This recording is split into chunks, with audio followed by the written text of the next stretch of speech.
and the governing body generally. I welcome everybody here once again this morning. First of all, let me welcome one of our guest speakers, Mr. Sheyi Atonrashe. You're welcome. Good morning to you. And every other person, I can see we have a few friends already online. I believe we should be expecting more by God's grace. I can see some faces are already coming up. Then we should, in the next few minutes, have some other friends joining us. So before we just commence the whole program, I would like us to just take a short word of prayer, just a short one, since this is under a church governing body. So let's just close our eyes or wherever you are, just let's say a word of prayer. Also, Almighty Father, we say thank you this morning. We appreciate you for this gathering here in your presence to learn what it takes to be an academic excellence and to understand what it takes to be more like what your son Jesus Christ was when he was on earth. Father, we say thank you, and be highly exalted in Jesus' name. Almighty Father, as we move on this morning, we ask that your presence be with us. Help us to learn what we need to learn so that we can become the images that you want us to become the express image of your Son that you, God, want us to be. Thank you, Father, because you have answered. For in Jesus' mighty name we have prayed. Amen. So once again, welcome to everybody. I wouldn't be taking much of our time so that we can kick off very fast and we can achieve the best that could be achieved from today's session. So my name is David Folorenshaw, and I am the moderator for today's session. And it's very nice to be here with everybody because it's a rare privilege to come and learn about excellence from them who have seen what excellence really means. So quickly, not to take our time, I guess Pastor Sunday, Mr. Sunday, who is online already, so we can have our welcome address from Pastor Sunday Idowu. Good morning, sir. Okay, before I go there, I can see that Mr. Ajon Bodi Babatunde is here with us. You're welcome, sir. Pastor Sunday Idowu, sir, I don't know whether you are here with us now for the welcome speech. Thank you so much, sir. Good morning, sir. Yeah, good morning. I don't know if you can hear me from your end. We can hear you, sir. Okay.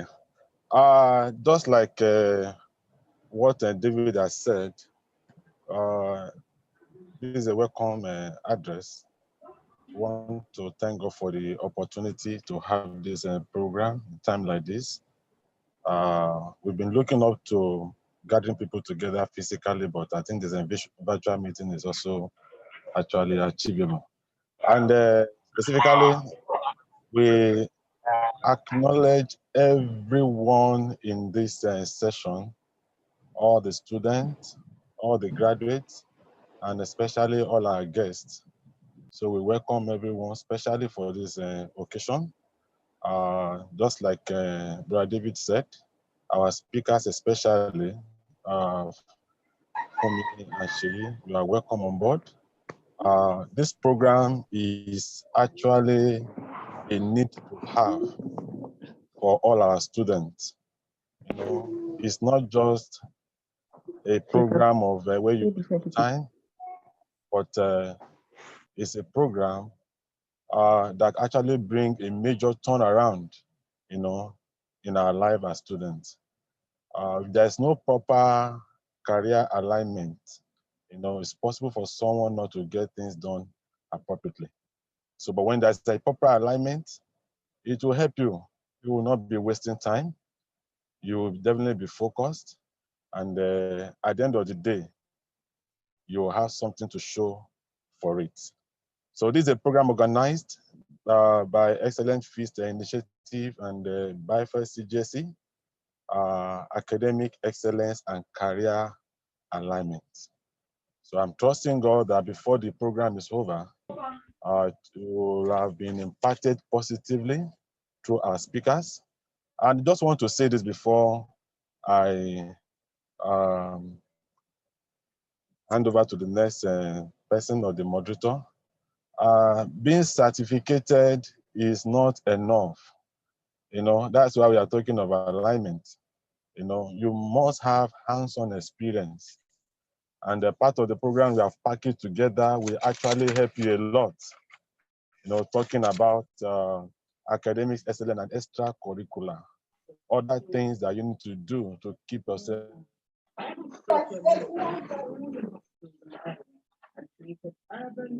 with.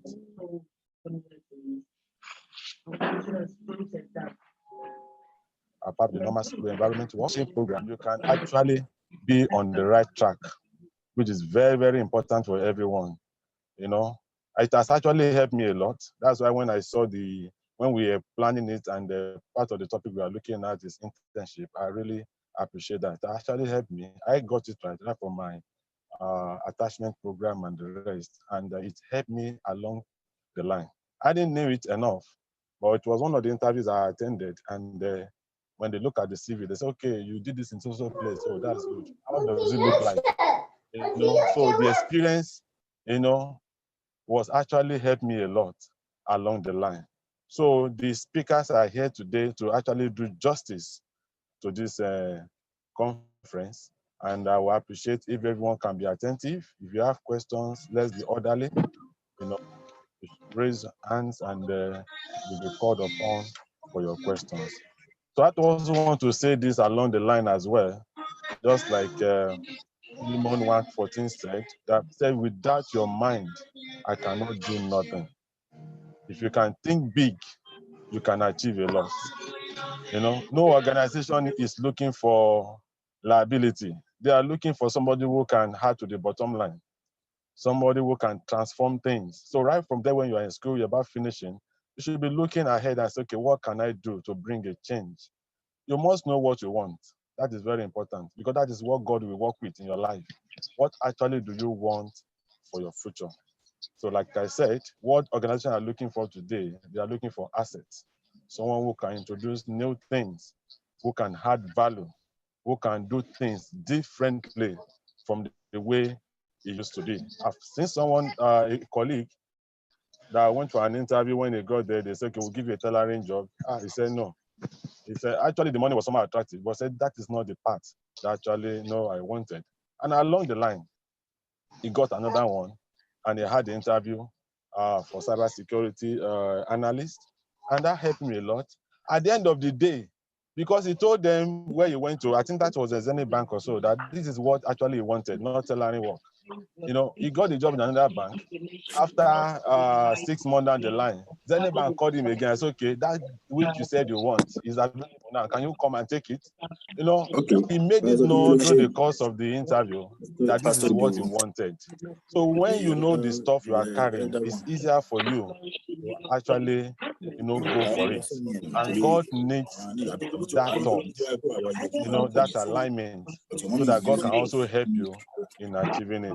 So being an excellent student with exceptional career path attains creativity. We must be creative.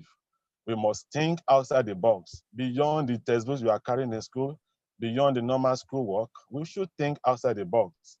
And not only that alone, we must be innovative, and efficiency is key. I'm trusting God that the speakers are here and they will actually do justice to this. So stay blessed, be attentive, and you will never regret being a part of this. So over to you, the moderator. Okay. Thank you so much, sir. Thank you for that short one and enlightening one.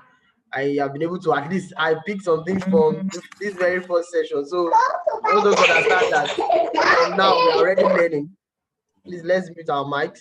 I want us to understand that from now we're already learning. No matter how little you think that first session was, I've been able to pick the necessity of having some level of experience, even in terms of career. So please, I would also want to say this for all of us. Let's do well to have our writing materials, just to pick out some one or two things from the session. And if you have any questions, you could either pen them down or put them in the chat box. There's a chat box. You could just drop down your questions during the course of the session in case you don't want to forget them. We'll take all questions after the sessions are over. So that will be that. So thank you for coming. Up to the next one, we'll be having Mr. Johnny Babatunde to tell us a little about EFI, because many of us are here. We're like, what's EFI? What's it all about? Why are we here today? So it will be telling us a little about that. Thank you very much. You're welcome, sir. Okay, thank you, Mr. Moderator. Good morning, everybody. I believe you can hear me. Yeah, we can hear you. Good morning, Sam. Okay, good morning. Thank you once again. So I want to welcome every one of you to this program once again. And I believe joining this program this morning will not be in vain. So my name is Ajoni Babatunde. I'm here to do justice to Introduction to EFI. EFI means Excellent Fit Innovative. So EFI is an integral part of the Bible Fellowship of Christ's Gospel Apostolic Church. So EFI Who is this is for lady that everybody. keeps cutting in like this, man? EFI is for everybody. It's for CGAC member and non-CGAC member. So it keeps. The group is open to all and sundry. It's for everybody. And the group in EFI is divided into 3 groups. We have the admission seeker group, we have the undergraduate group, and we also have the graduate group. Then the admission seeker group, that group is just to cater for those people looking for admission, the necessary things they need to know, and those things that must be put in place. And we also have the undergraduate group. So the program you're having today is being put together by the undergraduate coordinator, one of the arm of the EFI. They also have the graduate group. The group cater for the graduates and the job seeker, and those people that want to advance in their career, to give them the necessary information needed for career advancements. So that is what the EFI is. And I want you to know that at EFI, we are committed to provide relevant and current information. So we all know that the world we are now is an information age. Once you are not informed, you will be deformed.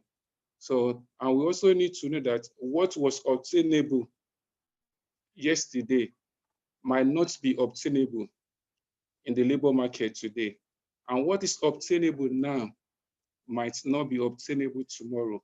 So we need to keep ourselves updated about what is going on in our society. We need to move with the current trend. And that is why EFI is for you and I, to keep you and I updated about the latest information in our career, whether you're in school, trusting God for admission or trusting God for anything. So that is why we are here for.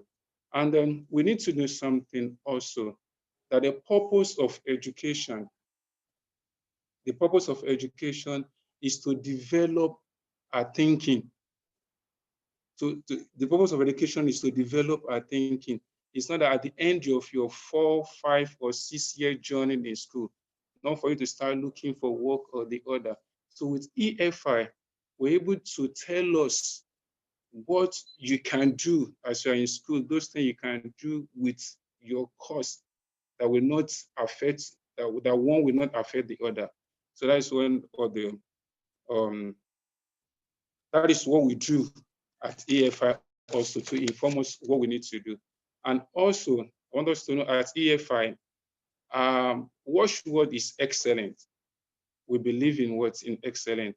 And we say that excellent is a journey, not a destination. So at EFI, we tell our students that you don't need to be satisfied with good when better is there. And you don't need to settle for better when best is there. And also, you don't need to be satisfied with best when excellence is there. So excellence is a journey, not a destination. You don't have to think that, I've attained this, let me stop. I've attained this, let me stop. You have to keep pursuing every day, every time. Every day, every time. And that is why this program is organized this morning, just to move every one of us from our comfort zone. You might be an A student, but when you meet your mates, maybe in another university or outside the world, you find that you are nothing. So you have to keep improving yourself every time, every day. You don't have to be satisfied with your current position. So that is what we are here for. An excellent journey starts from that very day you're able to discover yourself, you're able to discover this is who I am, this is what I can do, this is what I can offer to the society, and put in your best in everything you do. So this is what EFI is all about. So for as many of us that we are in this program, maybe you are here to join any of our group, be it the undergraduate group, be it the graduate group, or be it the admission, be it undergraduate group, graduate group, and the admission seeker. So please, you can drop your number in the chat room so that you'll be added to the group, so that we can inform us every necessary information we need in our various seats. And I pray that our joining this program this afternoon will not be in vain. Just sit down, enjoy the bit of the program. Thank you. Oh, thank you so much for that brief introduction into what EFI is. I believe everybody can still hear me this morning. All right, thank you so much. So without much ado, let's go straight into the next thing. Thank you so much for that session, Mr. Tunde Ajonibode. Thank you so much, sir. We appreciate you for the time. So let's just do well to keep in mind everything that has been said about the EFI group, because anybody can be a member of the group. It doesn't have to be a specific set of people alone. So up to the next one quickly, so that we don't take more time. We are going straight up into our business for the day, and that's us having our first speaker. And I will shortly say a little about our speaker.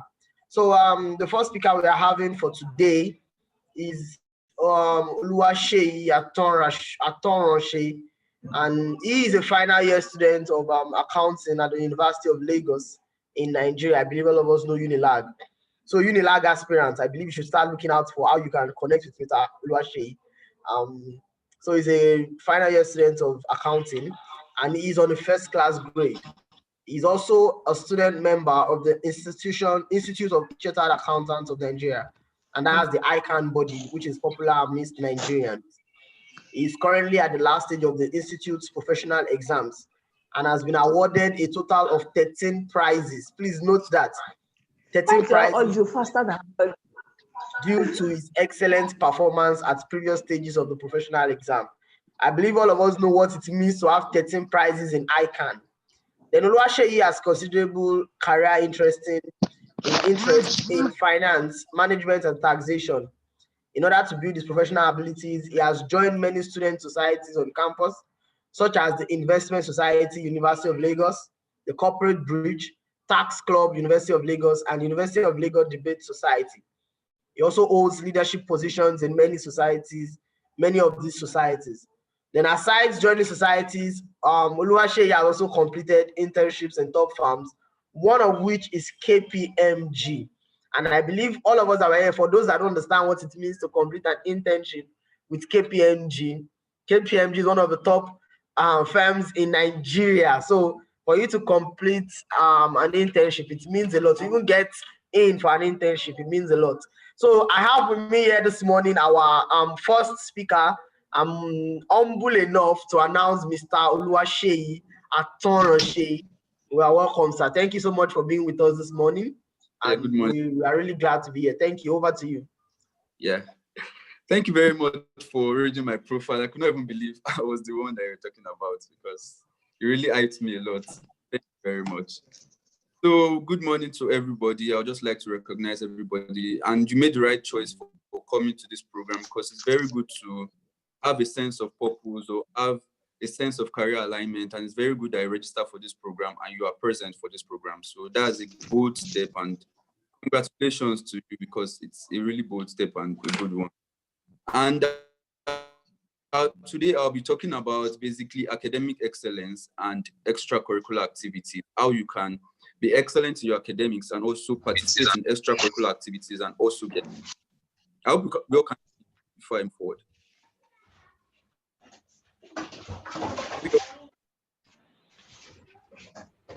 Yes, we can hear you. All right. So I believe I'm in a good position to talk talk about this, and I'm also a student, so I'll talking about things we can relate to. So I won't be like giving you, I won't be giving tips out of the blues. So speaking based on my own experience and based on what I've also experienced as a student. So before we move on to the main part of this speech that I want to give, let's talk about academic excellence.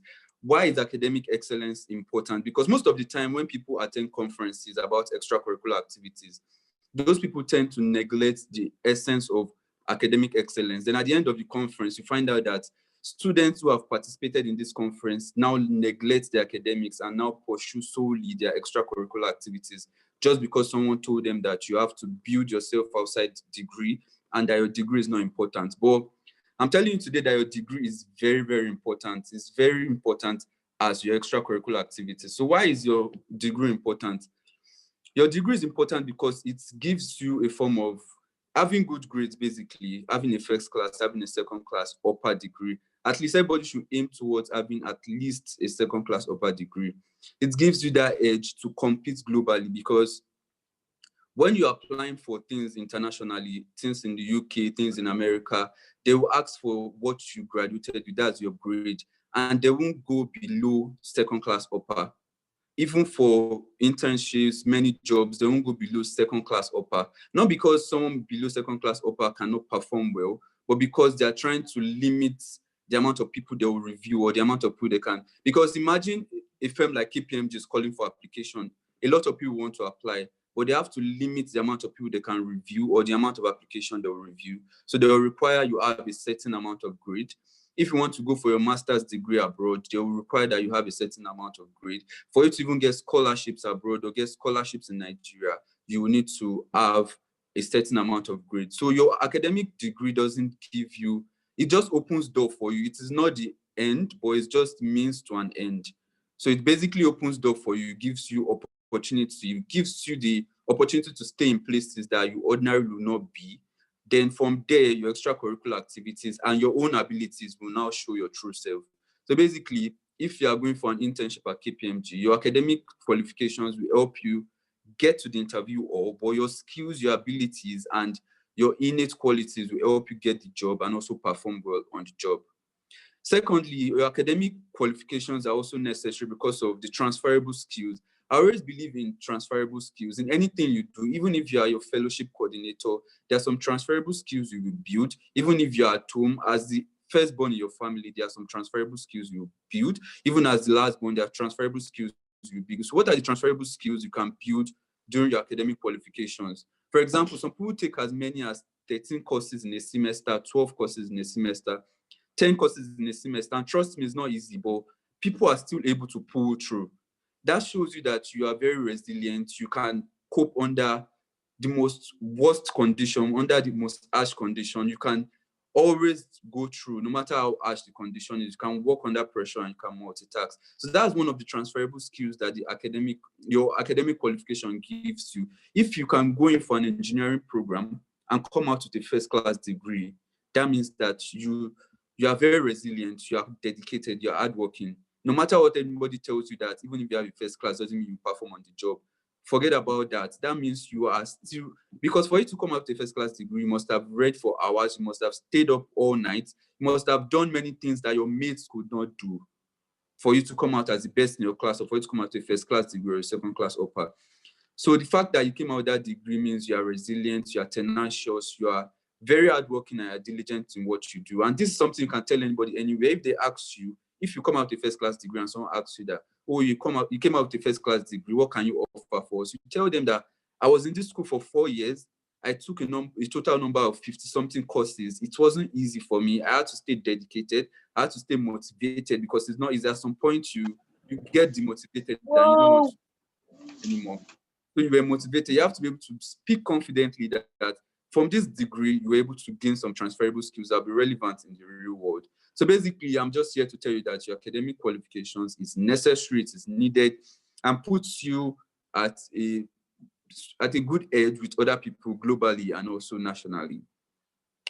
Then move on to extracurricular activities, because the main topic for today I'll be treating will be on academic excellence and extracurricular activities. So let's move on to extracurricular activities. Why is extracurricular activities important? Why do we need extracurricular activities? And first, what are extracurricular activities?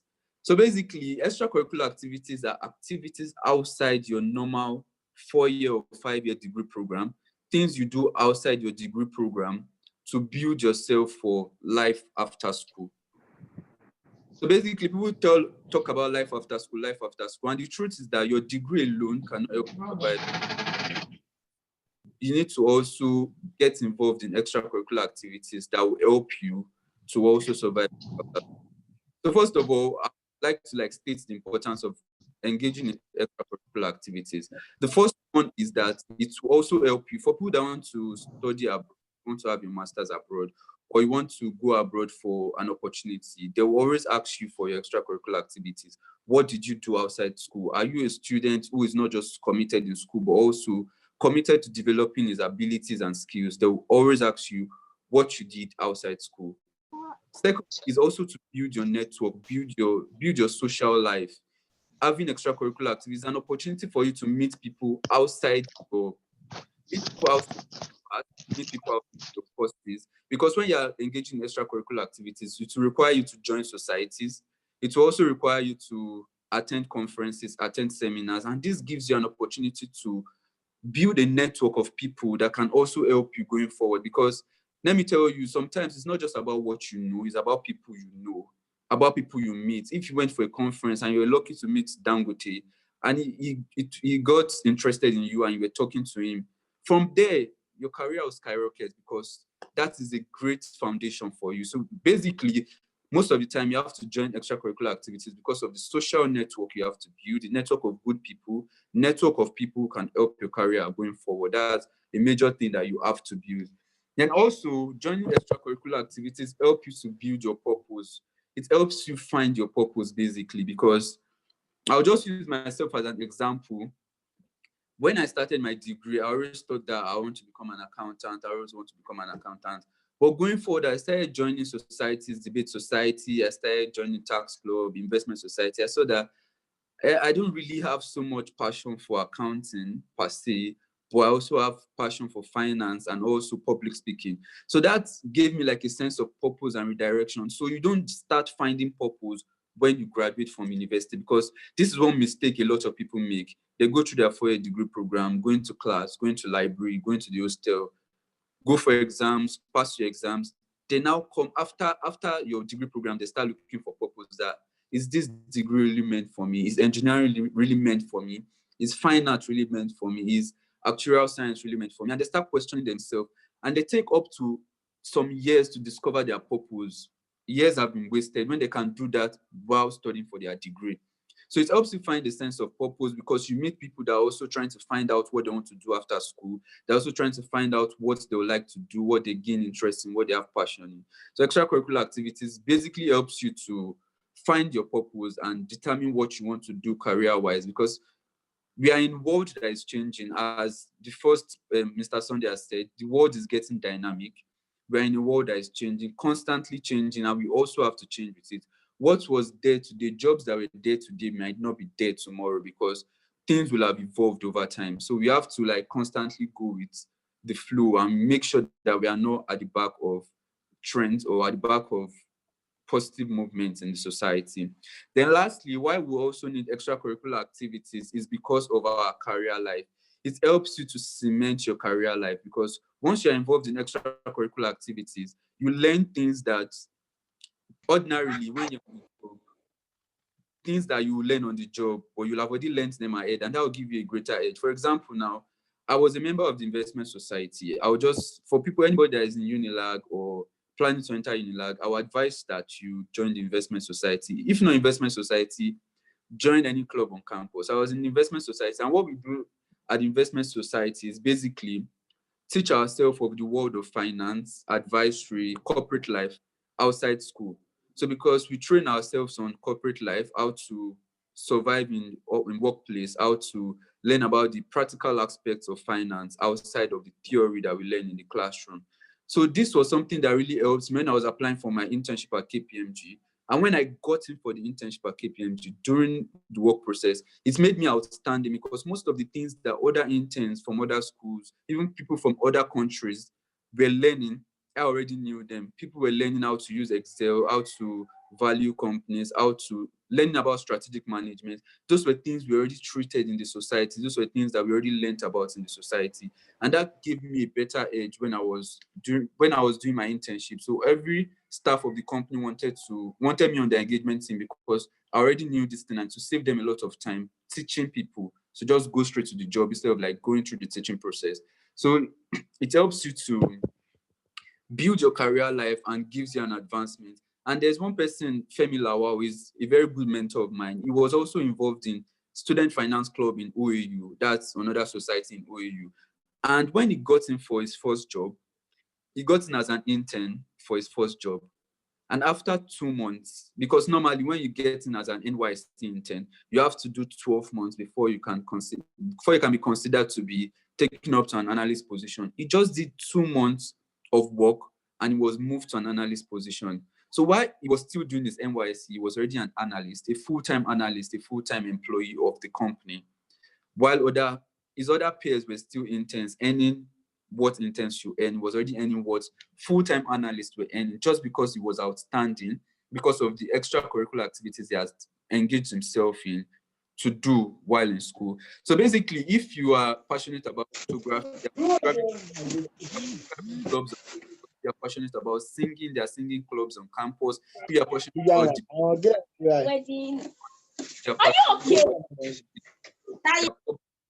clubs on campus. So anything you're passionate about, trust me, the university environment has everything you need.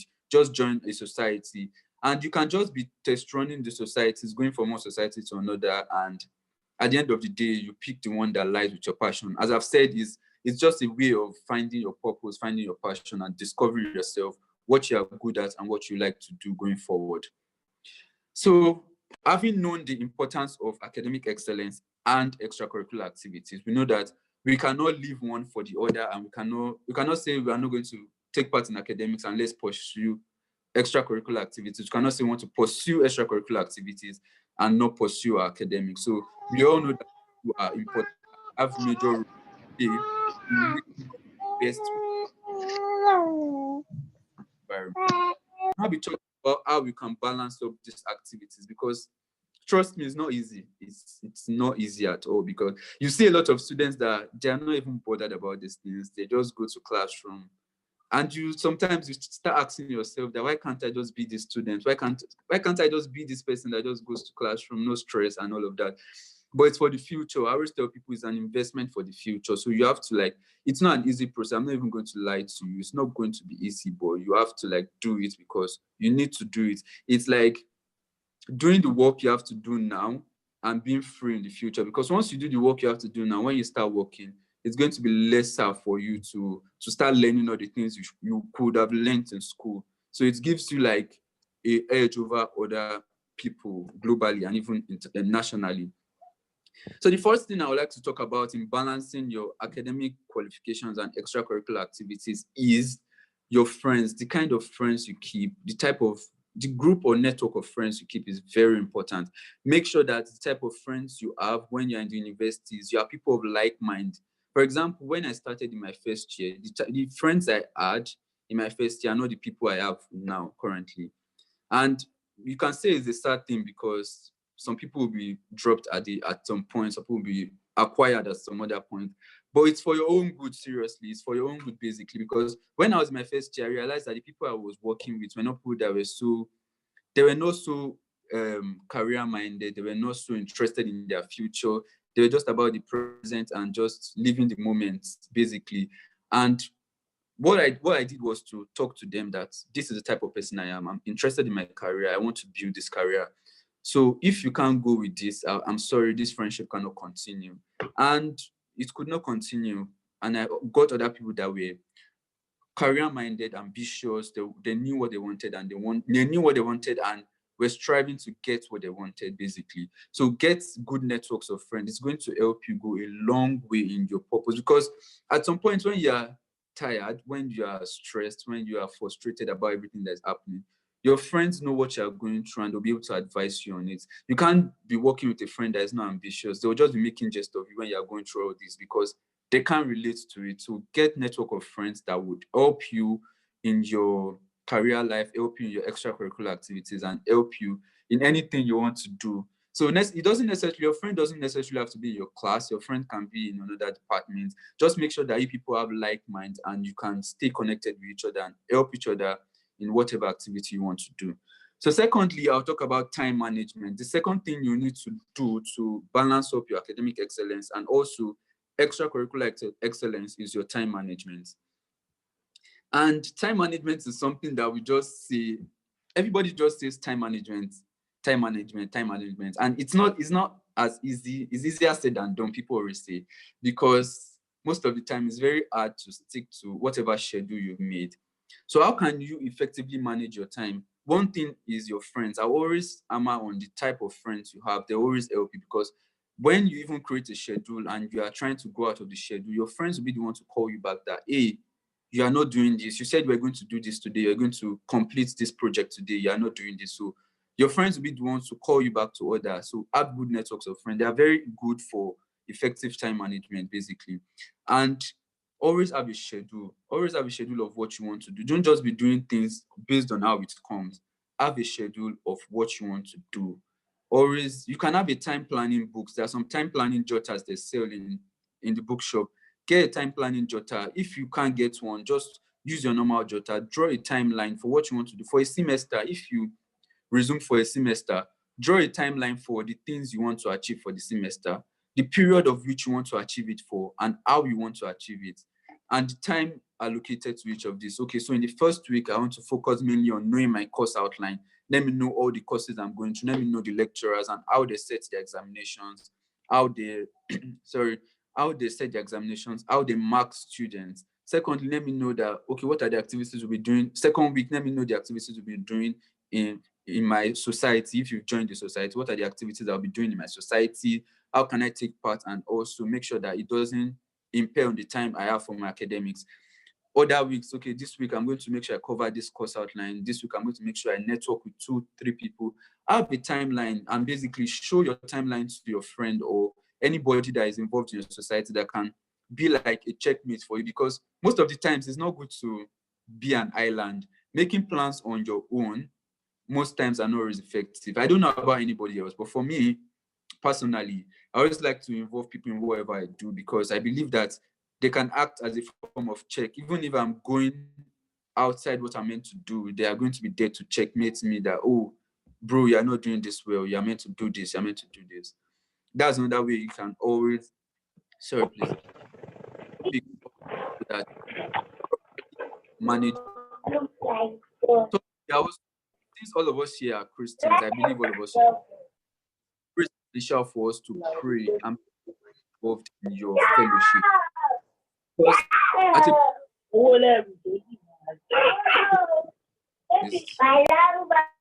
The background noise coming in. Okay, thank you. At a point, it may seem like things are not working out, because most of the time, I'm saying it now, it may look as if as you do it, it's going to be working out. Everything's going to be working out as you are doing it. Let me tell you the truth. Sometimes you will fail. You may fail your tests. I've had tests where I've had 7 over 30 before. Sometimes you fail in your extracurricular activities. Sometimes you fail, and you'll be so depressed. At that point in time, your friends may not be able to help you, but always know that God is always able to help you. Go, just pray. Just close your eyes to pray. You can meet your fellowship pastor, talk to him, talk about your problems, share it with people that you are both involved in God, and make sure that you just very your prayers. Because most of the time when I undergo things like that, if I feel in something, I'll go back to look at what I did that made me to feel like that thing. Then I just sit back and pray, sing worship songs, and listen to music, and make sure that God is effectively listening to me. And that's just a way for me to relax and relieve all the stress and all the nerves, because God is the only person that can help you through all of this. Because the world itself is not easy, but with God, it's very easy for you to do. Then also, I also like to talk about understanding the system. So basically, don't take what I said today to just rush in. So once you resume school, you start rushing into doing extracurricular activities, start rushing in. Don't rush in. I always tell people to understand the academic system. For me now, in my first year, my first semester, I wasn't involved in any extracurricular activities. I was strictly involved in my academics. So during those periods, what was I doing? I tried to know my lecturers. I tried to meet up with students in their second year, third year, fourth year, asking them how the course. Let me say, like during my first year, first semester, I already knew all the courses I would do throughout my degree program, the major things I need to look out for, because I was really meeting people, having calls with people, meeting up with people, asking them what are things I'm meant to do during this year, and preparing ahead for it. That saved me a lot of time, because most students will wait until they start the semester before they start preparing for it. But I try to like get the best students in their second year, get the best students in their third year, get the best students in the fourth year, ask them about the course outline, how were they able to scale through, what was the thing they did. All of that made me understand the system. So at the point in my second year, I only used 2 weeks to prepare for my exam, because I'd already known the way the question was going to be set, the way it was going to be delivered. So because I was running my ICANN program too, 2 weeks to the exam, when I finished my ICANN program, 2 weeks to the exam, I just read for school, and I had the 5.0 that semester. I had A's in all my courses. Once you understand the system, it's always very easy for you. Sometimes it's not about just reading alone. Understand the system, because Nigerian education system is always difficult to deal with, because you might know something, but you may not still pass. I know some people that they are very good, but they don't still excel academically because they don't understand the system. Take your time to always understand the system. It's very essential and very necessary. Then my last point for you to balance both your activities is to use any opportunity you have. Basically, don't procrastinate. Don't procrastinate any activity you want to do. If you have an activity, take your time to use the opportunity. If, for example, there is a debate coming up, register for the debate. If, for example, there is there's a career fair going up, go for the career fair. If there's a seminar going on, go for the seminar. Anything, don't miss any opportunity you have, because you have nothing to lose. If you are registering for seminar, not like they are collecting money from you. If you are going for a CV clinic, they're not collecting money from you. It's just your time it needs. Make sure that you use every opportunity you have, effectively. Don't let any opportunity slide through, because at the end of the day, you realize that this opportunity, I could have done this and it will have given me a boost in my academics or in my extracurricular activity. Make sure you use every opportunity you have. The most opportunity, because in the university, I always tell people that university is always like the best opportunity, because you have a lot of scholarship, you have a lot of going on, you have a lot of on-campus recruitment going on, you have a lot of internship opportunities. There are a lot of opportunities on campus, and I don't know why some students don't always find out about these opportunities until when they are done with their program, before they start realizing that this opportunity was on campus. I'm telling you, the best time for you to get opportunities is on campus, not when you're a graduate. Don't wait till you're a graduate. Get on campus, so that when you graduate from the university, you're already made, you're already set up. You don't have to start searching or start finding your purpose or searching for opportunities. Even me coming to this program to speak is also an opportunity for me, because you all are the leaders of tomorrow, you are the future, and it's an opportunity for me to network with you people and also get to know you. You might be the one to help me in the future, maybe the one to help me for me to also showcase myself to the world, showcase myself to people, improve my network, and also basically develop myself in public speaking and how to react to people's questions, because I'm going to be taking questions, how to answer questions, how to speak to audience, and how to basically just develop myself. Any opportunity is not a waste. I'm telling you, some little drop of water make a mighty ocean. It's just baby steps that at the end of the day gather to become what will eventually make you that great person that you want to become. And those are my major tips for you to balance your academic qualities and your extracurricular activities. And I would just like to show a disclaimer that it's not easy. I'm not even going to lie to anybody. I always like to tell people, know what is ahead of you. It is not something that is easy, but it's not something that is impossible. It's not impossible to do. It's something possible to. Many people have done it.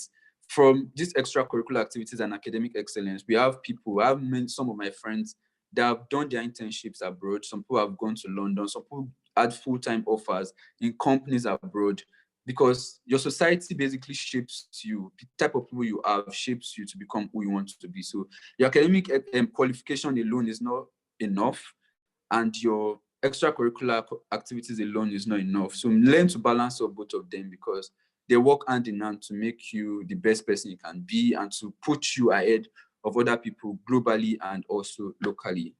So that's all I have. I'll be taking questions after the session. Oh, thank you so much for that session. It's really an enlightening one. Thank you so much, Oluwaseyi. Thank you. That's an awesome session. Thank you so much for your availability with us this morning. So we don't take much time. Let's go. Like he said, he will be taking questions after the second session. So whatever questions you have, you can just note them down or probably drop them on the chat box. But everybody should know that your questions will be attended to. So quickly, I believe we have our second speaker right here with us already. That's Oluwafumilayo. I would do a short brief about her for those that don't know her. So I have, once again, before I continue, Oluwaseyi, thank you very much. It was nice having you. Thank you so much. All right. So our next speaker is Oluwafumilayo, and Oluwafumilayo is a personal and career development coach, passionate about helping youths unleash their potentials. She utilizes the LinkedIn platform and a newsletter to share tips. She shares tips for personal, career, and business growth. She currently works with Growdians, an initiative that aims to build students' professional capacities, where she trained participants on interviews and also hosts career development webinars. She has an avid interest in consulting and strategy, and has also interned in KPMG as a risk consultant and worked as a strategy consultant with different organizations. That's a great one. It's not easy to carry KPMG people to our midst, so we are very glad to have you guys. Our short-term goal is to combine our interests and passions to make maximum impact among youths and empower them to discover their talents. In her free time, she enjoys playing Scrabble, learning languages, volunteering, and watching cooking talent shows. So welcome this beautiful morning, Oluwafumilayo. Thank you very much for joining us. Hello, David. It's a great opportunity to be here. Thank you Yeah, for thank you. inviting me. So I'm meant to talk about opportunities in volunteering and internships. By the way, Sheyi, your session was really awesome. I mean, the time I logged on, I learned one or two things from what you said. So I'm meant to touch on opportunities in volunteering and internships. And to start, I'll just like briefly tell my story and tell you the importance of leveraging opportunities. Because I heard the former speaker talking about leveraging opportunities that you come across as an undergraduate. So when I was in my first year, that was the first time I attended an information session. I don't know if any of you know about SEO Africa, but during that time, they talked about CV extensively. And so coming from secondary school, not having any idea, and then you hear them talking about, internships, volunteering, this and that. And then after the session, I went to check my CV. And the first CV that I had, I used, I think, size 14 or 15. And normally you use a size 11 or 12 to write your CV. And so because of that session, I went back to craft my first CV. And because of the insight I had gained from the session, I understood the sections I had to fill up so that my CV can be more weighty. So you hear things like, you need to have volunteering experience, you need to have leadership experiences, you need to have internship experiences. And so I just created like an imaginary section in my CV. And the next thing I had to do was look for opportunities to gain these skills. So the thing is, if you do not know, like you won't know what to look out for. So after that time, I now began to look for opportunities to gain these skills. And I joined ISEC in my second year. I joined the Investment Society also in my second year. And as time went on, I was able to, take up leadership positions, volunteer on projects, attend, because the Investment Society, does a lot of training sessions. So training sessions that would help me develop my technical skills, like financial analysis. I was able to gain that because I knew what I had to look out for. So the first thing that you need to do is that you need to understand like you need to understand the sole purpose of whatever you set out to do. So if you have your CV and you see that you lack competency in a particular area, look for ways to find opportunities to leverage. And that takes me on to my second point, that don't let opportunities pass you by. I mean, if you say that you do not know the kind of career that you, maybe some of us may have had it in mind to pursue maybe a career in information technology from the start, and along the line you now figure out that, oh, there's more to software development than just the narrow thought that you had before. You wouldn't really know these things if you do not find out. And I've had people saying, oh, I want to be an accountant, and then because of their research, because of their opportunity they've leveraged, they realize that there's more to finance than accounting. And then they begin to understand that, oh, there is asset management, there's investment banking, there's consulting, there's wealth management. And all of a sudden your interest changes. Yeah. So when you take advantage of opportunities, when you take advantage of avenues to grow yourself, you develop and identify your passions and you become self-aware. So for example, I'm studying law currently, and although I know that, oh, the law I enjoy doing it, but I never want to go into litigation. The yes, my lord, that they do in courts. I mean, the first time I attended the court session, I literally slept in court, and I just figured out that this is not what I want to do in my life. So it's made me dig deeper into what I really enjoy. And then I figured out, oh, consulting is actually something that I would enjoy, because even without interning in a professional environment, I was already offering, advice to people that had business ideas, and I was able to help them in some ways. So I figured out, oh, consulting is what I enjoy doing. And so when I joined the Investment Society in my second year, I also figured out that I had interest in finance. Yeah. So I needed to now make the effort to intern in a financial industry, in the finance industry, to better understand it. And that made me meet people, that made me gain the skills I needed to gain in preparation for the application process. So when the application came, I had the skills that I needed. I had the knowledge, because I was not so new to financial terminologies anymore. And so when the application came out, I already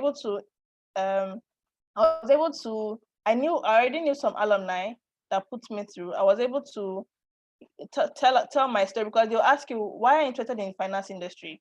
And if you haven't, if maybe as a sociology student, you've never had contact with finance, you will not be able to tell a full-baked story. You'll be telling a story that is very shaky or doesn't hold water. So I was able to, tell a story that was very believable. And so I was able to now intern in KPMG in my third year, because I had joined a finance society in my second year. So looking for internship and volunteer opportunities, I mean, even if you're the kind of person that you don't just know anything that's happening on campus, the only thing that you do is you know the library, you know your hostel, at least try to know people that have access to these things, so that when opportunities open, they can always reach out to you and say, oh, do you want to join this society? Do you want to take advantage of this? So that you'll not always be kept out of the loop. I know people that have gone through 4 years of undergrad, and it is when they're about to finish, maybe they have just one semester left, that they begin to discover opportunities. And it's actually very unfortunate, because they won't be able to take advantage of it as much as if you figured it out on time. And another benefit of, taking advantage of opportunity and volunteer experiences is that it helps develop soft skills. So I'm not sure if you've heard this, but I've heard a lot of people say that soft skills is as important as technical skills. You hear when you go through job descriptions, you see things like, oh, team spirit, communication, leadership, critical thinking, creativity. All of those are soft skills. And the only way to develop, you won't develop soft skills by listening to your lecturer talk 24/7. You develop soft skills by taking part in society events, planning, being, taking up roles in whatever society that you join or in whatever volunteer project that you're working on. These are the ways that you relate with people, you build relationships, and you take on responsibility. So if, for example, like for example, if you join JCI or ISEC on campus, and then you take up a leadership role, maybe to be the team lead for maybe marketing, for example, you will develop soft skills like communication, yeah, because you have to talk to people. You develop soft skills like interpersonal skills. You develop soft skills like critical thinking, because you always have to come up with ideas to market whatever product it is that you want to sell. And negotiation too, because you have to negotiate with people that, oh, this is the reason why you should buy into this thing, because this is the reason why it is the best product for you to use. So taking advantage of these opportunities helps you develop soft skills, and it helps you identify your passions. So when I was in my second year and I joined ISEC, I was on the marketing team, and I kind of figured out that, oh, marketing is not such a bad idea, because before then I used to think that marketing was just, going under the hot sun, selling things to people and stuff like that. But marketing is more than that, and I finally understood the difference between marketing and sales, because they are very different. And so I said, oh, marketing is not such a bad idea. It's something that I might enjoy doing. And subsequently, I took up other marketing / publicity roles, because anything that involves strategy, I'll be interested in it. And so it helps me identify that, oh, I have interest in strategies, whether marketing strategy or consulting strategy or whatever strategy it is. Then also helps me develop technical skills. So technical skills like reports writing, because I had to write reports on a regular basis. It helps me develop technical skills like marketing. So I began to understand, oh, this is what social media marketing is about. I began to understand what social media marketing was about, how to utilize some platforms to do particular things. And trust me, you will see a lot of roles or a lot of jobs out there that need social media marketers. I don't know, challenge me if I'm wrong, but I've seen a lot of opportunities for social media marketers, and they pay well. So if you don't know this, if you don't develop these things, or if you don't join these societies or gain these experiences, you wouldn't develop these skills.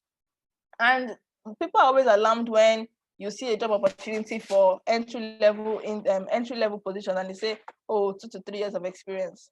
I'm telling you that even though you're just coming out of school, you would have gained these experiences of 2 to 3 years by taking part in society events, organizations, even NGOs, So you don't have to when you're just starting out, remove this mindset of I want to work for money. You can only offer you can only get money for the value you're offering, and you won't have so much value to offer if you do not have the skills or the opportunities that you're looking for. So take time to build that experience, and by the time you have built the experience to a particular level, you'll be a hotcake, and nobody can offer you a media salary for so much value that you're bringing to the table. So, and you even be able to negotiate and say, no, I can't take this pay because this is what I'm doing for your organization. Yeah, so take time to build the experience first and forget about pay or no pay. Volunteer actively, take up role, take up positions, and be happy while doing so. I've heard people saying, "Oh, this company is not paying us after all, so why should I stress myself over it?" I mean, anything worth doing at all is worth doing well, yeah. So when you are taking up these roles, take it up, and don't be the dormant person in your society organization. Just join for joining sake, and after then we don't see you. We only see you maybe once in 2 weeks or once a month. So when you join society organizations, be actively involved. And let me tell you something: people are watching, and whether you know it or not, they are taking note of all the things that you are doing. Some of the opportunities that I've had are not because I applied for them. So people have seen, oh, these are the kind of things that um, she's capable of, and she's this kind of person that is very reliable and can deliver on the role. And so they just ask, and they just come to ask me, oh, would you be willing to join me on this thing? And so even by the time you show your competency and your experience, you don't even need to be begging for jobs, because people would have noticed you, people would have known what you're capable of. Then another thing is joining organizations, taking advantage of volunteer and internship positions would help you grow your network. So no man is an island, and when you're working with people, you're definitely going to grow your network. Yeah. So by the time you work with about 2, 3, 4 teams, and everybody knows what you're capable of, they'll be able to speak on your behalf in even when you're not there. So even when you reach out to them to maybe refer you to for an opportunity, it won't be difficult for them. Or if you ask them to recommend you, it won't be difficult for them, because they know what you're capable of. They've worked with you. They know that you can deliver on the job properly. And so even when you're not there, they're able to do so. They're able to refer you properly. So it helps you to grow your network, and it helps you to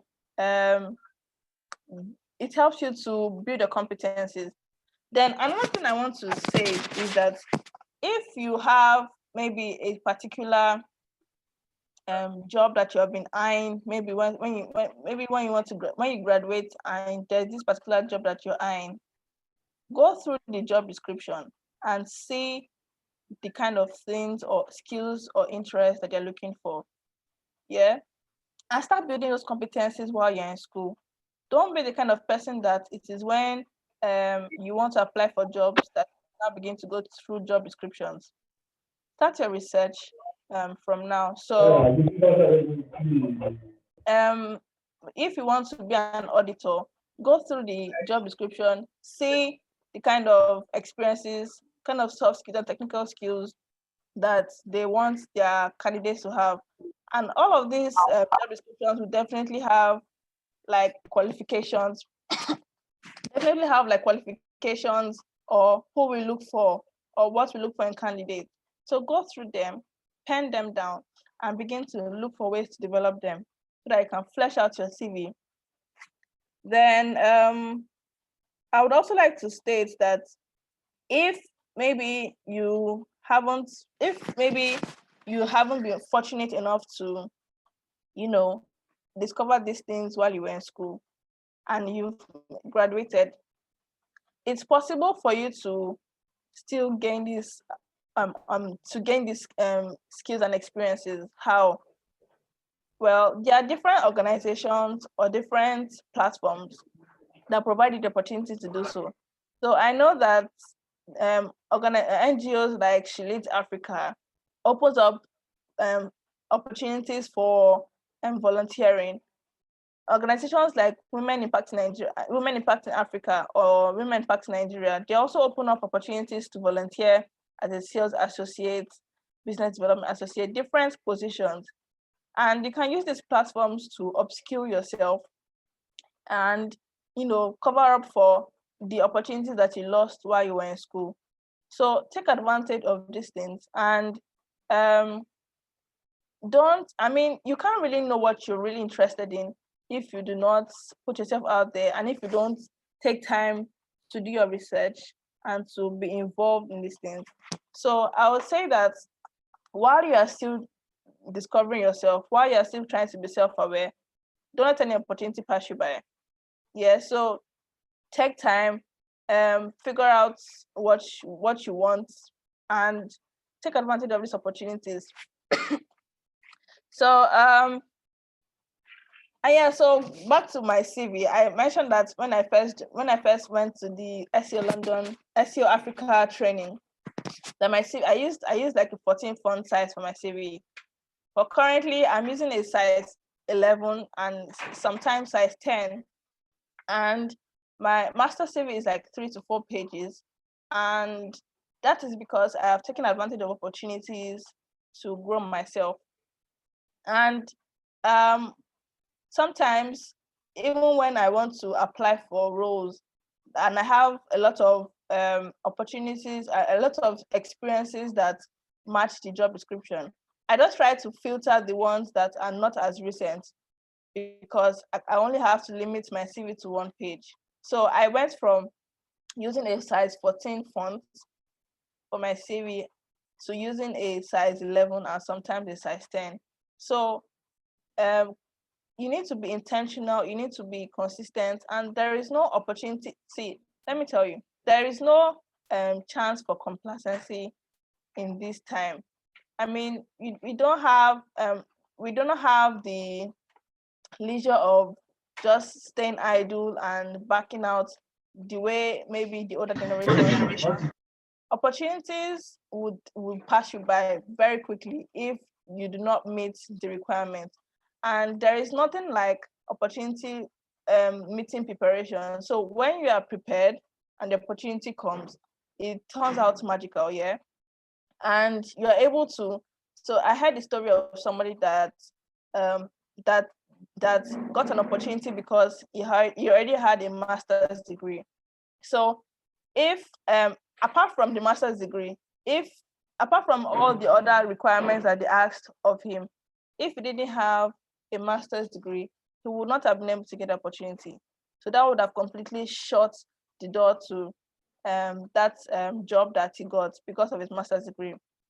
So whatever it takes, try to acquire the skills on time so that you do not miss out on opportunities when they come. Opportunity meets preparation. So apart from that, it even helps you to build your brand. So taking advantage of opportunities, internship experiences would help you build your brand. So I don't know how many of you use the LinkedIn platform or any other social media platform, but LinkedIn is more professional for brand building because there are lots of professionals on the platform. I mean, you can build your brand on other platforms like Instagram or something, but I would recommend you starting from LinkedIn. So by the time you gain these experiences and you put it up there, you will begin to attract people that have similar interests. You begin to rub minds together, grow your network, and you even begin to, put yourself out there so that when they are looking for people that can do these things, you'll be the first person that comes to their mind. I have people that when I see an opportunity, I tag them immediately.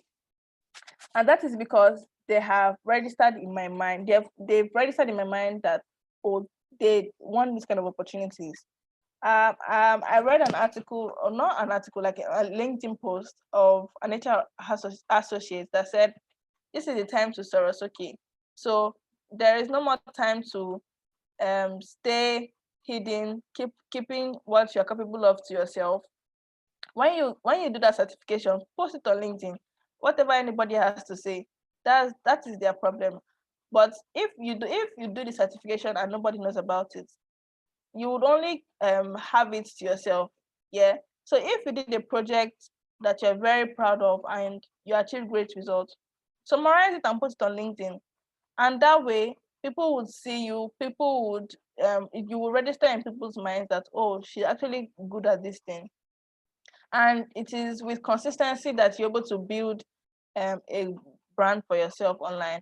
So in all, or in summary, I would like to say that volunteering and internship opportunities are everywhere.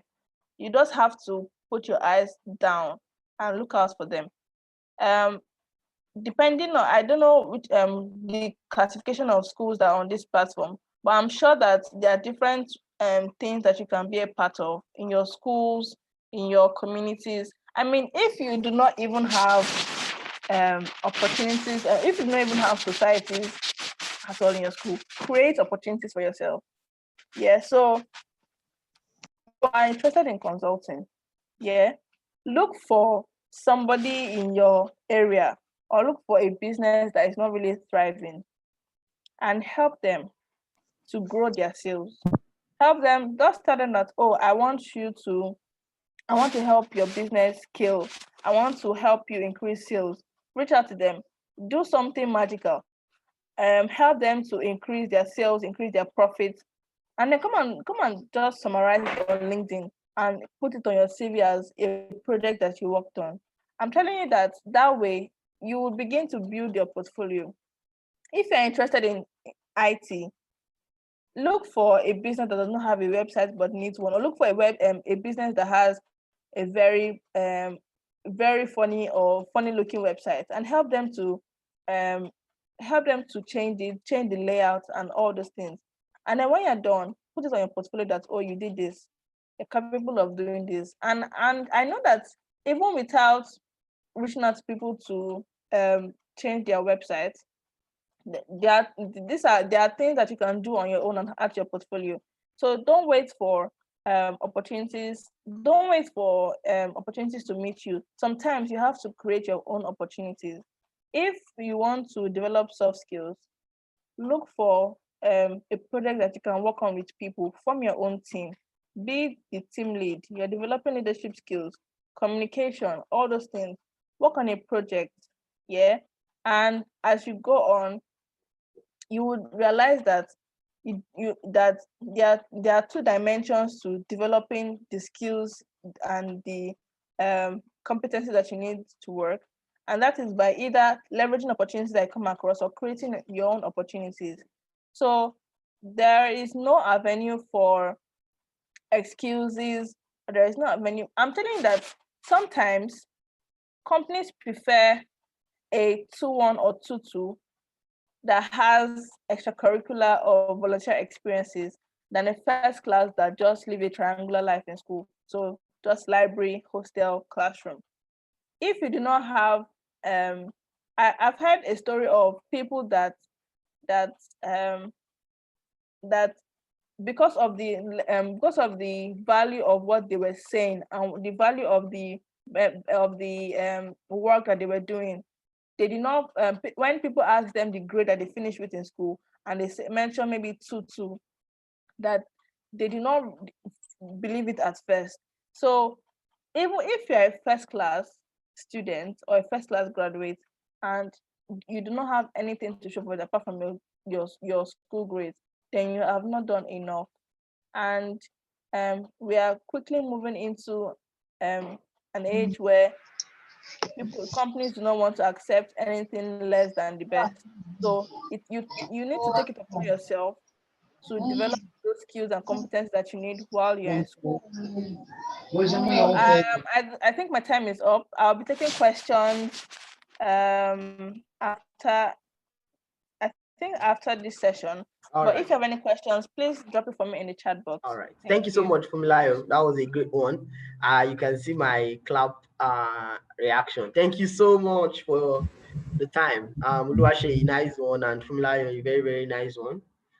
Just to add up to what we have heard, as much as like our Mr. Tunde has told us from the beginning that excellence is not a stop, is not a one-stop thing.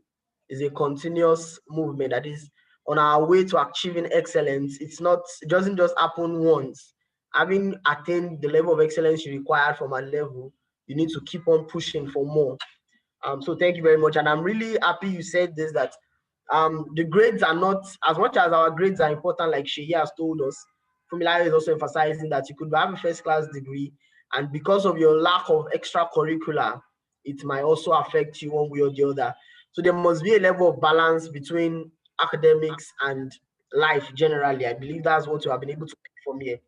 And like I said, I don't know, one of the things that I know is that, like Sheyi said, he said that when you do extracurricular activities, it helps you to meet people, helps you to find purpose. And that was really the hot one for me.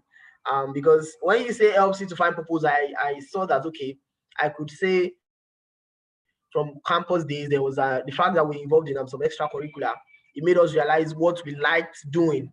And that's what made me say that we should all find out who we are. Because it's until you find out who you are that you're able to follow even the purpose that God wants for you, apart from what you would do in life generally that helps you maybe in career. Okay, you're doing information security, you're doing finance, you're doing strategy, you're doing tax and the likes. You need to understand what God especially wants for you. And I hope that we have been able to learn one or two from that. So quickly, we would be having questions. I can't see any questions yet on the chat box, but I'll be asking some few from my own end while I await questions. I believe at this moment, everybody should have questions, one way or the other. We should have questions. So I hope that we'll be dropping them here. So let me just ask a few as we are waiting for the others. So first of all, to Sheyi, I would want Sheyi to answer this question. So you talk about extracurricular activities. How do I, as a student who is interested in having a first class, because I want to also graduate to first class, how do I balance the extracurricular time? I don't know that you get the question. The question is, during your extracurricular, maybe for instance, you are choosing to be an executive or a leader in the committee or something, you have much more commitment. So how do you balance the commitment between your academics in order to have the excellence and also the level of extracurricular you want to have? Sheyi, please.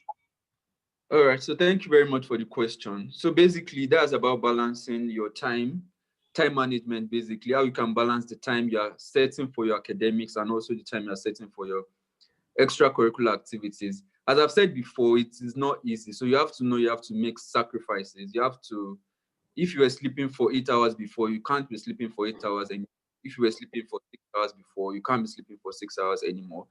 You have to take up for some time you do for unproductive activities and transfer those time to your productive activities. Set a schedule and make sure that you follow the schedule. That's basically how you can balance off the time for your extracurricular activities and your academic. All right, thank you so much for that.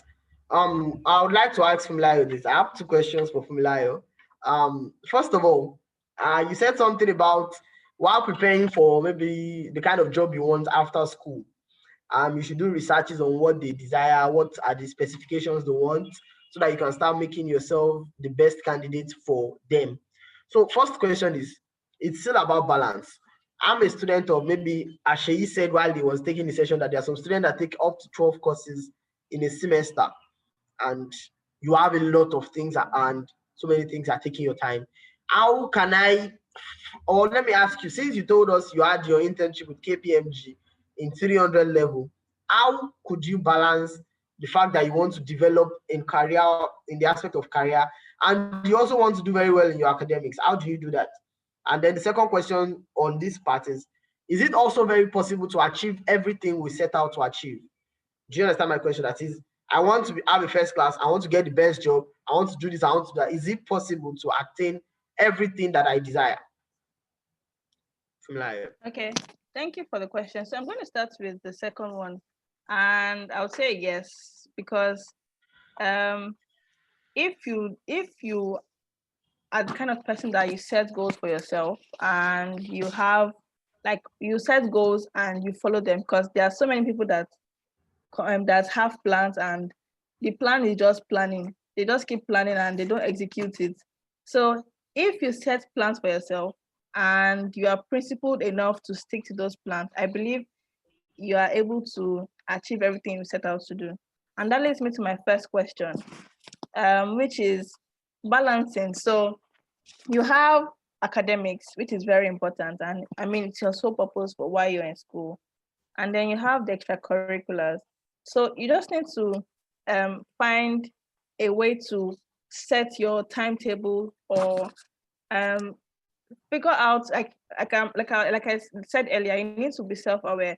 So figure out the time that is best for you to read, the time that the kind of person that you are. So if you're the kind of person that if you listen attentively in class, you wouldn't need to even read again until exam time before you ace your papers.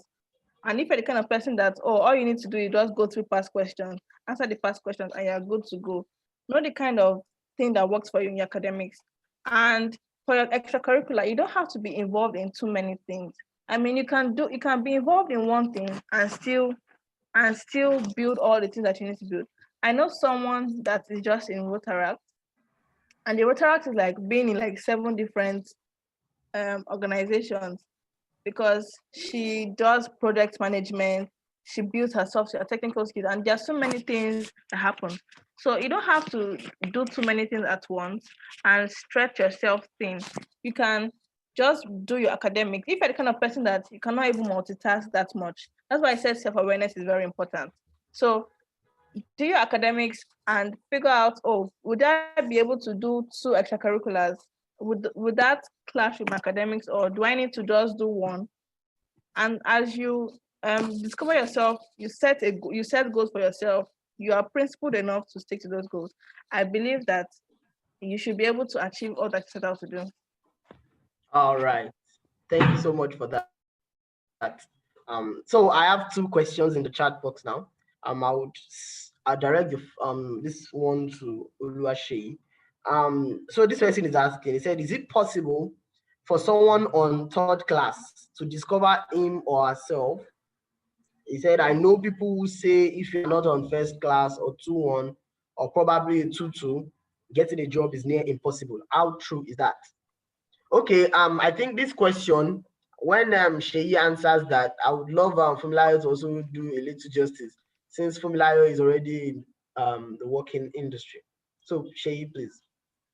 Okay, so the fact that you are a 3rd class student, you should know that you are going to have to put extra effort. You have to be able to convince the employer or anybody that is going to give you the opportunity that you are as good as someone who has a 1st class degree or a 2nd class upper degree. So have that mindset that you have to put in extra effort. And it's very possible, it's not impossible for you to get a job. I mean, there are people that are on 3rd class. There are some people that didn't even finish their universities and they are doing well. But what matters is the skills that you have, the activities you've done outside the school. If you graduated with a 3rd class, okay, yes, you couldn't perform well in your academics. But what about the extracurricular activities, all the other activities you are doing? How well have you been able to perform there? How have you improved your personal brand? As Fumi was talking about LinkedIn, I know someone personally that graduated with a 2nd class lower, like a very low grade, but the person was very active on LinkedIn. The person was always posting tips, was always talking about how many books he has read, how many articles he has written, how many research he has done, how many publications he has taken part in. For someone like that, people will look beyond the grades that you had, people will look beyond the 3rd class you have and see the skill set and the abilities you can give. So basically, if don't ever plan to have a 3rd class, I mean, don't ever plan. Don't think that because you have a 3rd class or you have good extracurricular activities to cover up for that, but don't plan to. But if something happens or you're unable to make your desired degree, just know that you have to do extra work and make sure you improve your personal brand and showcase your skill more. Because, for example, I'll use the opportunity. I'm not trying to shade anybody or like downgrade anybody, but someone that is coming from University of Lagos, you have to show more effort than someone that graduated from Harvard University. Like, it's no brainer. If you graduated from University of Lagos in a Nigerian university and you're applying for something, you have to show that you have more than your degree than someone that is graduating from Harvard University in the United States. It just shows the level you are. People are not on the same level ground, but you have to do more work to make sure that you're able to bridge that gap that is happening. Okay, Fumilayo, please, can you add a little to that? So this is the point where I say, Sheyi, I said everything I want to say, but Mhm. I'll just I'll just add that so when you unfortunately graduate with a third class and you're submitting applications, the first thing I want to say is don't ever put your grade on your CV and put your education at the bottom. So start with your projects, achievements, awards, work experience, extracurricular activities, so that the recruiter would have seen all those packaging before they now see your education. And even when they see your education, they wouldn't see a third class. They would just see, oh, the degree that you finished with and the courses that you did, so that you do not limit your chances even before the recruiter gets to meet you. So the first thing that I have to say is that, and secondly, building your personal brand is very important, like Shay has said. So it is very important that you go beyond um, building an offline presence to building a digital footprints. So let people see you everywhere, and let people be so shocked that if they ask, what grade did she finish with? And they say third class, they'll be like, I don't think so. The lecturer did not mark her right. Or maybe something happened to her in school or something. So um, build that brand that you need to succeed beyond your grade. I mean, I know people that even with their first, even because they only got first class because they've mastered the art of la crème la peau. So um being a third class graduate does not mean that you don't have any value to offer. You just need to find your niche and build on it. So yeah, that what I have to say. All right, thank you. Fumilayo, before you go, let me just add this question. Um, Fumilayo made mention of, the person here says you made mention of volunteering, such as Women Impact Africa. She said, can they get more of that? About the question, they said you made mention of Women Impact Africa. Can you share a little more about that? Okay, so I mentioned some platforms or some organizations that you can volunteer with, and some of them include Women Impact in Nigeria. So I'm going to drop the name in the chat box. They also have She Leads Africa. So they ask for volunteers, when they want to maybe do events or when they want to do local projects, maybe visit schools and do things like that. And it's an opportunity for you to be a volunteer and take up roles, maybe a community team lead or whatever role it is that you can take up while you volunteer with them. So I have dropped the names in the chat box. There are more than this. I can't remember everyone, but you can always search online. And I mean, you don't even have to join like a corporate NGO. You can look for people that are running events, maybe conferences, and say that you want to volunteer for the conference. Maybe you want to be the head of usher or whatever it is. Yeah, so that is that. I also see that someone said you can volunteer for EFI. So there are various opportunities, various platforms that you can volunteer with. Yeah. I think I can add to that. There are loads of places where you can volunteer. There are organizations and private bodies that do a lot of stuff. I know about a little of them while I was in the north. That many of them do lots of giving out to students, and doing health and career talks and the like. So just doing research and the like, you can get a whole lot of them that you can volunteer with. So this question says, if my career goal is to become an entrepreneur in my field of study, will my focus not be on building my financial capacity rather than building skills and experience that guarantees me a job? I would like Shay to answer that. Okay, so this question I really love the question. So you're talking about if you want to be an entrepreneur in your field of study, your focus should be on building financial capacity rather than getting a job. So for example, I'm going to take if you want to become an independent auditor, for example. If you are focusing on building your financial capacity than getting the skills and getting a job, nobody's going to use you as their auditor when you are not trusted. So the first thing, the most important thing is get a job, even if it's not for a very long period.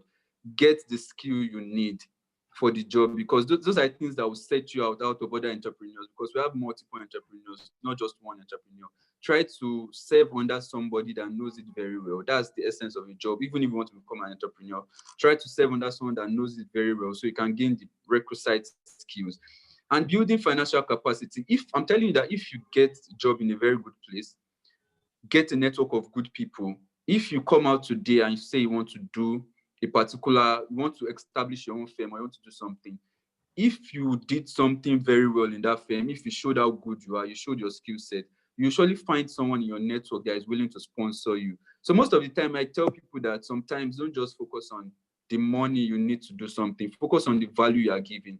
If you have great value, people will surely invest in you. People will always invest in you. So getting a job should be necessary more than just building financial capacity, because at the end of the day, if you can excel well on your job, get the adequate skills, and get good network of people, getting money should not be a problem. All right. Thanks for that. Let me just add a little to that. I know of people who, after doing their normal job, ended up starting a whole company on their own and running it as an entrepreneur. So basically, entrepreneurship is not just selling stuff, because I guess what you are saying here is maybe because you want to start selling stuff. But entrepreneurship is just you being able to meet a demand with a supply, that is availability. So you need to have the innate skills around your area. Even if you say, okay, I don't want to get a job, I have money, I want to just start up something. I believe you still need that innate skill, because, for instance, as a computer engineer, you don't just throw away the whole basic knowledge of computing because you said, I want to open an IT firm. When you are opening a firm or opening something, you need to have the understanding of what do you want to do. So even though the skills you are gaining, you might not necessarily harness them in a job per se, but eventually maybe you have the financial capacity, then you still need them, because if you want to deliver a service, I want to know, are you capable to deliver this service for me? Do you have the skills? What have you done around that line? But for instance, if I've worked with an IT company before, I can say, oh, I worked with them here, this is what I did here. And that gives you a kind of receipt, that is what you have done in the past. So I feel, as much as develop your skills, you might not look at it solely that, okay, you are looking at the job for a long-term period. You are looking at it for this level of experience. And when you're around there, you meet and network with people. And really, nobody is ready, even if somebody wants to sponsor you, nobody's ready to sponsor somebody that doesn't have the necessary skills. That is, it just looks like that this is something that is going to end up crashing. So why do I need to do this? So I'm looking out for other questions. I don't think any other question has been dropped on the chat box. I don't know if anybody has any other question while we move forward to ending this session. But okay, before we end, I would like to also ask this question. So we have been talking about, okay, undergraduates and basically graduates now. Now I want to give an example of maybe students that are seeking for admission, because I know a few of them might be here. How do I know or decide the kind of course to study as relating to making, because the question is in the form of, what kind of job, what kind of career should I choose? Is it what makes me know what to do? Because I want to also excel. I know there are so many of us that there are some courses that you do that you might not be able to do as much as you do if you had done something else. So how do I decide that? And also in terms of career, you have been talking about you should do what you like doing generally. How do I know what I like doing? That's another question. So there are two questions now. The first is, I think Sheyi should answer the one of how do I know the course to answer, and then Fumilayo, how do I know the level, the career? You said, okay, you gave yourself as an example, Fumilayo, that you loved doing the consulting part of law and the likes. But the question is, how did you get to know what you like doing? So thank you. Okay, so the question you asked is how to know the course to study. So there's one problem we have with Nigerian secondary schools. Many people are always shallow-minded. Like before I entered university, I'm also guilty, because I only knew accounting. Like I'm going to do only accounting and nothing if someone should have told me at that point that you're going to study banking and finance, I was going to curse them, because I was thinking that they're going to be degree and giving me a lower kind of opportunity when I can go for accounting. But always get a counselor. Like if your school has a counselor, or if you know a counselor, guidance or a career counselor, you can meet Fumi too. Fumi is also a career counselor, career consultant. Ask them for the things you can do, things you should, the course you should study should lie around your passion, what you're passionate about, what you are good at, and what you can also monetize. So basically, don't say because you want to study home economics education because you're only passionate about it, but can you monetize it? Can it help you gain financial freedom going forward? Or is it something that can help you gain access into other fields? Because some courses are not a profession on their own. Something like economics now, it's not a profession on its own, except if you are working in CBN.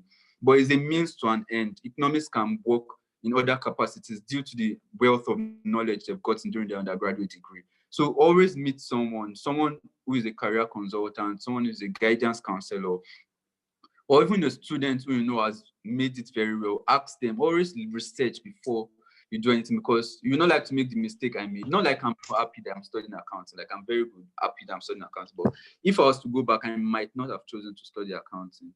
So always research very well and make sure you ask people questions.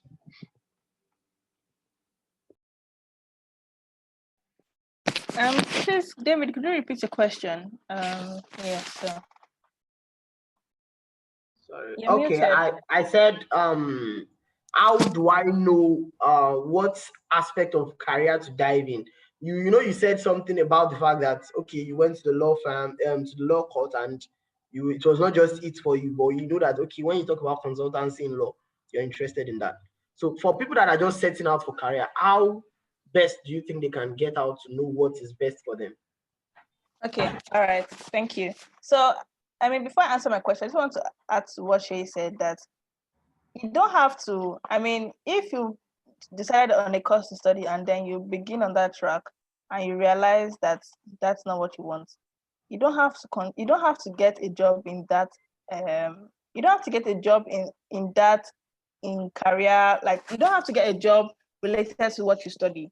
Yeah. So we live in a society now that you can always learn online courses, gain experience from different platforms with on something like completely different from what you studied. Yeah. So using myself as a case study, I studied law, but I was interested in finance. And some platform that I used to educate myself was Investment Society, Edinburgh Academy, and some online courses like Udemy and other platforms like that. So if you started studying a course and then you figure out later on that this is not what you're really interested in, you don't have to work as you just all you need to know is that you just have to finish the degree and then venture out to what you're really interested in. And moving on to how do you figure out what you really want to do? So you can't really identify or make information or make decisions without research.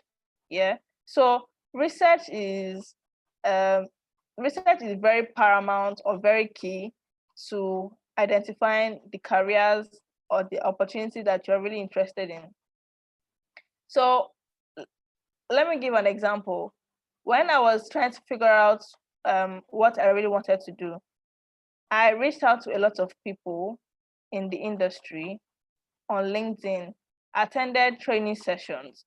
So there was a particular time when I just joined the Investment Society, I just knew that I was interested in finance, but what aspect of finance I did not know.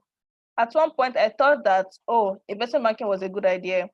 And then after investment banking, I said, nah, I don't think I want to do investment banking. I want to do investment research. And then after some time, I said, I don't think investment research is what I want to do, maybe alternative investments.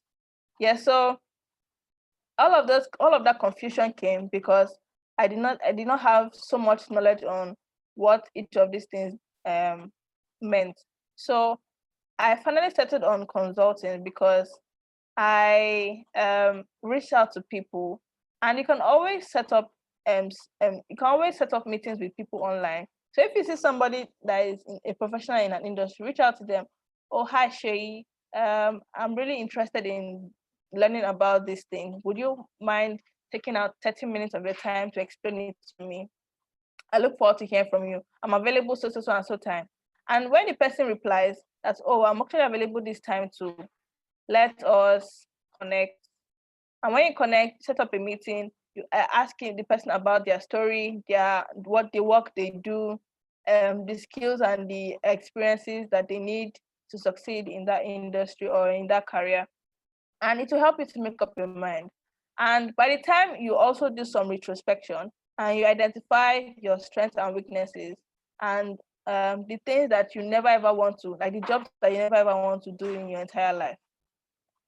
By the time you are able to merge all of this together, you would be able to come up with a decision that, oh, this is something that I might really enjoy doing.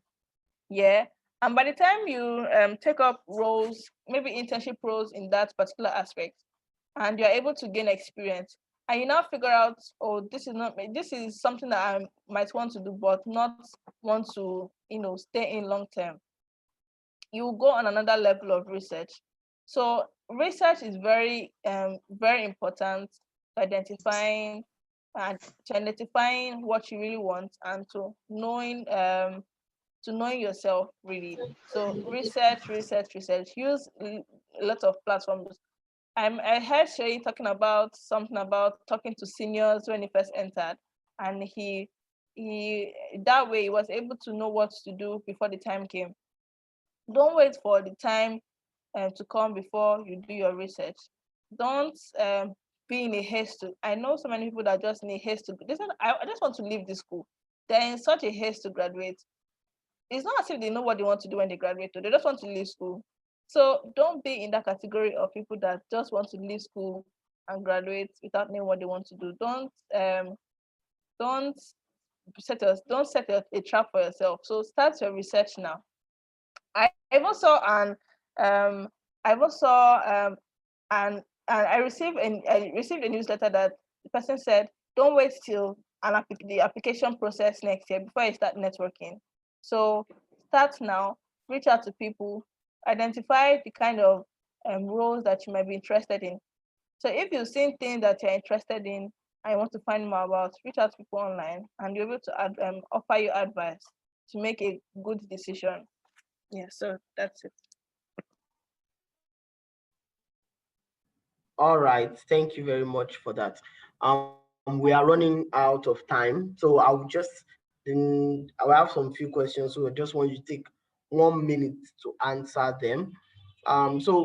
Shay, I would like to just take this quickly. I believe the question on what's the significance of mentoring on choosing career path has been answered from Lio's discourse now. You can see that mentorship will also help you to know the best line to follow in career. When you discuss with people, ask them questions about each career path and each line of maybe the particular part of your career, then you are able to know the best line of career to choose. So that's one of the advantage of mentorship, that when you are choosing career paths, people that have gone ahead of you can help you. So I guess that has been answered. So also as a final year student, that's for you, Shay. He said as a final year student in law who hasn't been involved in extracurricular activities, how do I go about it? Please, I would like you to answer that in 1 minute quickly so that Fumi can answer the last one. Okay, as a final year student in law, I believe that you should already have understanding of the academic system. So what you should be focused on now is building your extracurricular activities. I believe you still have law school to go to. So you still have like over 1 year and you have to get involved in extracurricular activities. So just focus on getting involved in extracurricular activities, meet people, join societies before you graduate at least. And even in law school, I don't know how law school operates, but if there are extracurricular activities can get involved in, also try and get involved in, because doing no extracurricular activities for over 4 years, I believe your academic stance should be okay already. You have nothing to worry about. Just focus on the other aspect, extracurricular. Okay, thank you very much for that. Finally for me, this is a more like a 2-in-1 question. It says, how relevant is professional certifications? How relevant is professional certificates in gaining promotion where you work? And then secondly, what are the parameters to engage in volunteering job?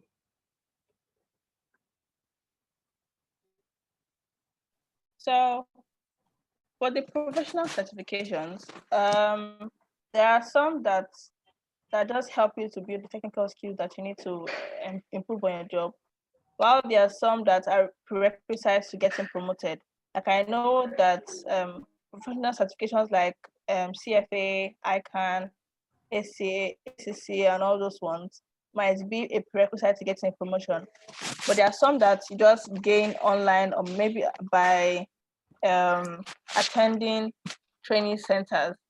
You just need to build the competencies to be better at a job. But I would say that even if they're just to build your competencies, by the time you begin to put in more value in your work, and they see that, oh, you're able to deliver, your deliverables are top notch, it can also get you promoted. So yes, I would say that professional certifications can help you gain promotion at work. You just need to get the right one and know what it is that would help you to be better at your job. And for the second question, parameters to engaging in volunteering jobs. So I do not really understand the question, but if the person could clarify, do you mean like what do you need to do to be involved in volunteering activities? Is that what you mean? From what I can see here, it says, what are the parameters? I guess what are the things you need to have, or maybe things that you need to consider to engage in a volunteering job? Okay, so I would say that for you to volunteer in an activity, you have to be really interested. I mean, if I'm interested in human rights, but it's not something that I really want to do long term. So it may not be, if I see a volunteering activity that has to do with human rights, although I support protection of human rights, but I wouldn't really give my all into it because that is not something that I'm really passionate about. So for the volunteering activities, you can focus on the ones that you need to, build your competencies for your career. You can look for ones that you're really passionate about and focus on those ones.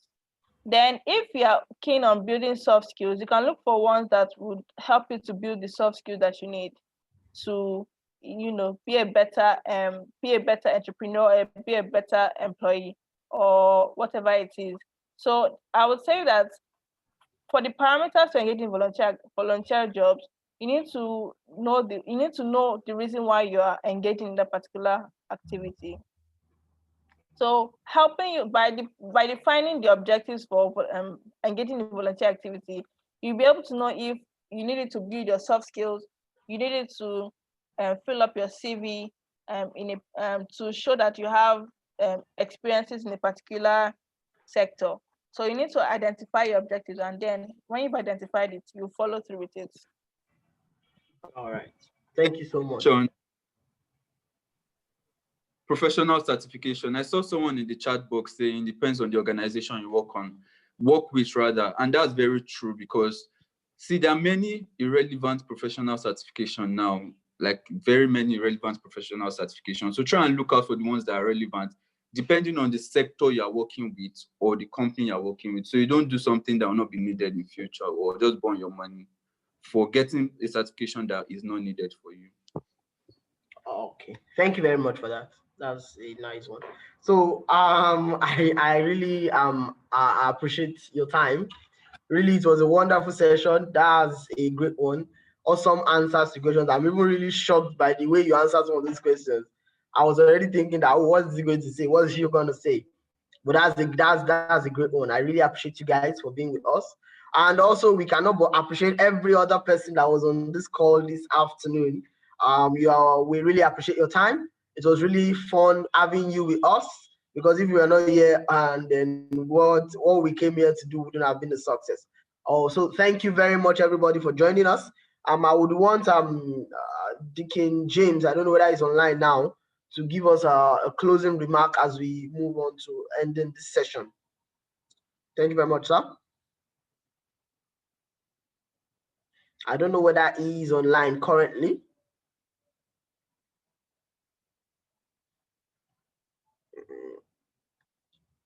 If we don't have him online currently, is Tolu okay? I think he's up. Thank you, sir.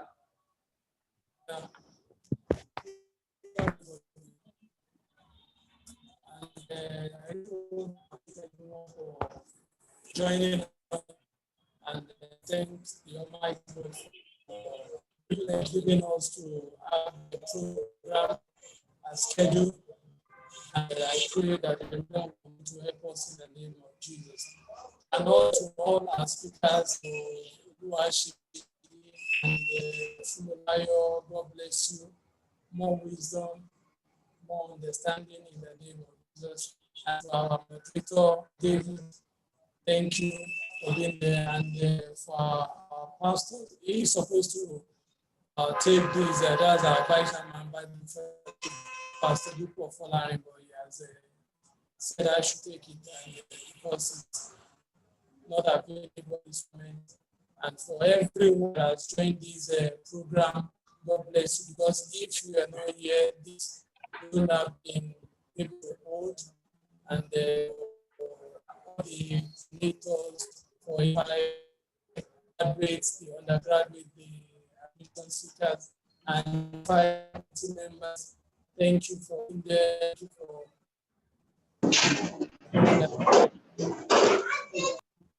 and I pray that our church march forward in the name of Jesus.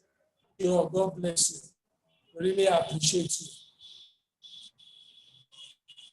Oh, thank you so much for that.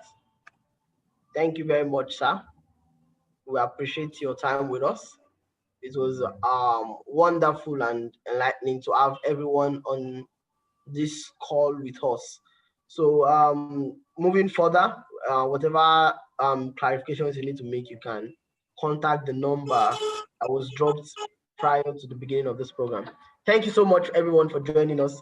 I would like us to just take a short prayer, if that's possible, by Deacon as we just close the program. Thank you so much, sir.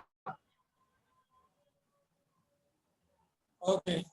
Father, in the name of Jesus, we bless you for the time like this, for the initiative. Thank you, Lord. Bless your holy name in the name of Jesus. Thank you, O Lord, because you have always been good to us. Thank you because you are moving on. Thank you for church. Thank you for every youth. Thank you for everyone. Thank you for sustaining the Bible fellowship. We bless your holy name in Jesus' name. Our Father, for all those that you have used for this program, all the speakers, I pray for whatever that you, Lord, desire for them to be achieved by them in the name of Jesus. Weapon fashioned in the name of Jesus. I pray for every of our youth, higher grant in the name of Jesus. I ask, oh God, that this will achieve greater success, greater in the name of Jesus. I pray for everyone that passing through one challenges in their academics. I pray, Lord Jesus, you will help them out in Jesus' name. Here, Lord, I pray, Lord, over in Jesus' name. Bless you. Thank you. May your name be glorified. In Jesus' name. Amen. Amen. Thank you so much, everybody, for joining. I want to say thank you, Eshe, Nagode, Dalu, to everybody for joining us today. And we'd love to have you any other time we're having a session. Thank you so much. Have a lovely day ahead and have a lovely weekend also. Thank you very much. We want to say thank you to everybody for joining us this afternoon. Thank you, sir. Thank you so much, and watch out for the next EFI program. Thank you so much. Goodbye. Shukran. Shay. Vala. Dank U. Thank you.